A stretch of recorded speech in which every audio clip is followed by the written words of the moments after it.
ആദ്യത്തെ behaviourism തിയറിയാണ്. Mainly behaviourism theory പഠിച്ചിരിക്കുന്നത് സ്കിന്നറും പൗലോയും ആണ്. ഈ രണ്ട് എക്സ്പീരിയൻസ് നമുക്ക് പഠിക്കാനുമുണ്ട്. പൗലോയുടെ ക്ലാസിക്കൽ കണ്ടീഷനിങ്ങും സ്കിന്നറുടെ ഓപ്പറന്റ് കണ്ടീഷനിങ്ങും. ഓക്കെ, ഇത് രണ്ടും നമുക്ക് പഠിക്കാനുണ്ട്. അപ്പൊ ബിഹേവിയറിസം തിയറി എന്താണെന്നാണ് നമ്മൾ പറഞ്ഞത്?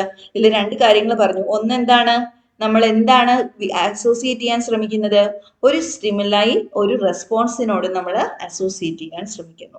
ഓക്കെ, അപ്പം ആ ഒരു സ്റ്റിമുലായി വന്നാൽ എന്താണ് ഓട്ടോമാറ്റിക്കലി ആ റെസ്പോൺസ്. ഇപ്പൊ ബെല്ലടിച്ചാൽ കുട്ടികൾ എന്ത് ചെയ്യും? ബാഗ് പാക്ക് ചെയ്ത് തുടങ്ങും. ബെല്ലടിച്ചാൽ അവർക്ക് അറിയാം സ്കൂൾ കഴിഞ്ഞു, ബാഗ് പാക്ക് ചെയ്ത് വീട്ടിൽ പോകാനുള്ള നേരമായി. അപ്പൊ അവരെന്ത് ചെയ്യാൻ തുടങ്ങും? ബാഗിൽ എല്ലാ പുസ്തകങ്ങളും തിരിച്ചെടുത്ത് വെക്കാൻ തുടങ്ങും. സോ അതെന്താണ്? ബെല്ലടിക്കുന്നത് ഒരു സ്റ്റിമുലായും ഈ ബെല്ലടിക്കുന്നതിന്റെ റെസ്പോൺസ് എന്താണ്? ബാഗ് പാക്ക് ചെയ്യുന്നത്. ഓക്കെ, പിന്നെ വേറെ എന്താണ്? Reinforcement and punishment. അതായത് നമ്മളിപ്പോ ഒരു കാര്യം ചെയ്ത്, നല്ല കാര്യം ചെയ്താലും നമ്മൾ എന്ത് ചെയ്യും? നമ്മളൊരു ഗിഫ്റ്റ് കൊടുക്കും, അല്ലെങ്കിൽ ഒരു അപ്രീസിയേഷൻ പറയും. എന്നാൽ ചെയ്യേണ്ടാത്തതൊരു കാര്യം ചെയ്താൽ നമ്മൾ എന്ത് ചെയ്യും? പണിഷ് ചെയ്യും. ഇങ്ങനെയും നമുക്ക് എന്ത് ചെയ്യാം? ലേണിംഗ് ഉണ്ടാക്കാം. ഓക്കെ, സോ ഇതാണ് ബേസിക്കലി എന്ത് പറയുന്നത്? ബിഹേവിയറിസം തിയറി പറയുന്നത്. അപ്പം പൗലോ പറയുന്നത് ക്ലാസിക്കൽ കണ്ടീഷനിങ് മോഡലാണ്. അപ്പൊ അതിലെന്താ പറയുന്നത്? ലേണിംഗ് ഒക്കേഴ്സ് ത്രൂ അസോസിയേഷൻ എന്നാണ് പറയുന്നത്. ഓക്കെ, അസോസിയേഷൻ എന്ന് പറഞ്ഞാൽ ആ ബെല്ലടിക്കുന്ന കാര്യമാണ് ഞാൻ പറഞ്ഞത്. അപ്പം ഇവിടെ പൗലോയുടെ എക്സ്പെരിമെന്റ് നമ്മൾ ഡീറ്റെയിൽ ആയിട്ട് പിന്നെ പഠിക്കും. അപ്പം ഇവിടെ പൗലോയുടെ എക്സ്പെരിമെന്റ്സിൽ എന്താ വരുന്നതെന്ന് വെച്ചാൽ, ഒരു ബെല്ലടിക്കുമ്പോൾ ഒരു എന്താ പറയാ, ഒരു പട്ടിയെ കൊണ്ടാണ് പൗലോ എക്സ്പെരിമെന്റ് ചെയ്തത്. അപ്പൊ ബെല്ലടിക്കുമ്പോൾ എന്താണ്? ഫുഡ് കൊടുത്തു. ആദ്യത്തെ ബെല്ലടിക്കുമ്പോൾ ഫുഡ് കൊടുത്തു, പിന്നെയും ബെല്ലടിക്കും, പലവട്ടം ബെല്ലടിക്കുമ്പോൾ ഫുഡ് കൊടുത്ത്, അങ്ങനെ ആകുമ്പം ഇപ്പം ആ പട്ടി എന്താ ചെയ്യുന്നത്? ബെല്ലടി കേൾക്കുമ്പോൾ തന്നെ ആ പട്ടി റിലേറ്റ് ചെയ്യുന്നത് എന്താണ്? ഫുഡുമായിട്ടാണ്.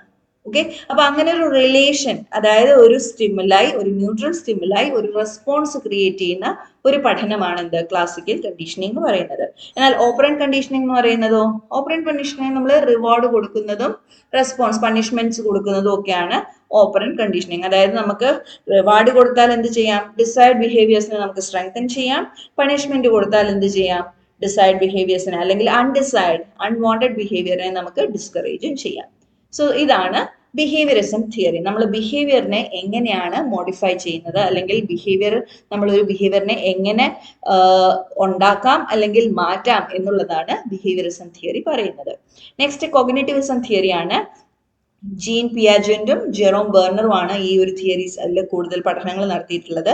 അപ്പം ഇതെന്താ പറയുന്നത് എന്ന് വെച്ചാൽ, it focuses on the internal processes involve in learning such as memory, perception and problem solving. അതായത് നമ്മുടെ മനസ്സിന്റെ ഉള്ളിൽ, ഓക്കെ, നമ്മുടെ ബ്രെയിനിന്റെ ഉള്ളിൽ നടക്കുന്ന പ്രോസസ്സ് കൊണ്ടാണ് ലേണിംഗ് ഹാപ്പൻ ചെയ്യുന്നത് എന്നാണ് ഇവരുടെ വാദം. ഓക്കെ, അപ്പൊ learning happens as an active process by organising and integrating new information into existing knowledge structure. അപ്പൊ ഇതെന്താണെന്നാ പറയുന്നത്? മൈൻഡ് ഇൻവോൾവ് ആയിട്ടുള്ള ഒരു ആക്റ്റീവ് പ്രോസസ് ആണ് ലേണിംഗ് എന്നാണ് ഇവരുടെ വാദം. അപ്പം എന്താ പറയുന്നത്? സ്കീമ എന്ന് പറയുന്നത് നമുക്ക് ഓൾറെഡി ഉള്ള മെറ്റീരിയലിനെയാണ് നമ്മൾ സ്കീമ എന്ന് പറയുന്നത്. നമുക്കൊരു ഐഡിയ ഉണ്ടാവില്ല. ഇപ്പൊ ഏതൊരു കാര്യം നമ്മുടെ മനസ്സിൽ വരുമ്പോഴും ആദ്യം നമ്മുടെ മനസ്സിൽ വരുന്ന ഒരു ഐഡിയ, ഒരു ബേസിക് ഇൻഫർമേഷൻ, ഓക്കെ, അതിനെയാണ് നമ്മൾ എന്ത് പറയുന്നത്? സ്കീമ എന്ന് പറയുന്നത്. ഓക്കെ, അപ്പം ഈ സ്കീമ പിന്നെ എന്തുണ്ട്? സ്റ്റേജസ് ഓഫ് കോഗ്നിറ്റീവ് ഡെവലപ്മെന്റ് ഉണ്ട്. അത് പിയാജന്റിന്റെ ഒരു തിയറിയാണ്. അതായത് ലേണിംഗ് ഇൻവോൾവ്സ് ത്രൂ സ്റ്റേജസ്. ആദ്യം നമ്മൾ എങ്ങനെയാണ് ചെയ്യുന്നത്? സെൻസറി മോട്ടോർ സ്കിൽസ് ആണ് ഡെവലപ്പ് ചെയ്യുന്നത്. പിന്നെ പ്രീ ഓപ്പറേഷണൽ സ്കിൽസ് ആണ് അവർ ഡെവലപ്പ് ചെയ്യുന്നത്. പിന്നെ കോൺക്രീറ്റ് ഓപ്പറേഷണൽ സ്കിൽസും, പിന്നെ അത് കഴിഞ്ഞ് ഫോർമൽ ഓപ്പറേഷണൽ സ്കിൽസും നമ്മൾ ഡെവലപ്പ് ചെയ്യും. ഇത് നമുക്ക് ഡീറ്റെയിൽ ആയിട്ട് പഠിക്കാനുണ്ട്, നമ്മൾ അത് പഠിക്കും. പിന്നെ എന്താണ്? ഈ ഒരു സ്റ്റേജ് വൈസ് ആണ് ഡെവലപ്മെന്റ് ഉണ്ടാകുന്നത്. ബെർണർ പറയുന്ന തിയറിയിലാണെങ്കിൽ ലേണർ എന്ത് ചെയ്യും? എക്സ്പ്ലോർ ചെയ്ത് പഠിക്കാനായിട്ടുള്ളൊരു സാഹചര്യം ഉണ്ടാക്കുകയാണ് ചെയ്യുന്നത്. അപ്പൊ എന്താണ്?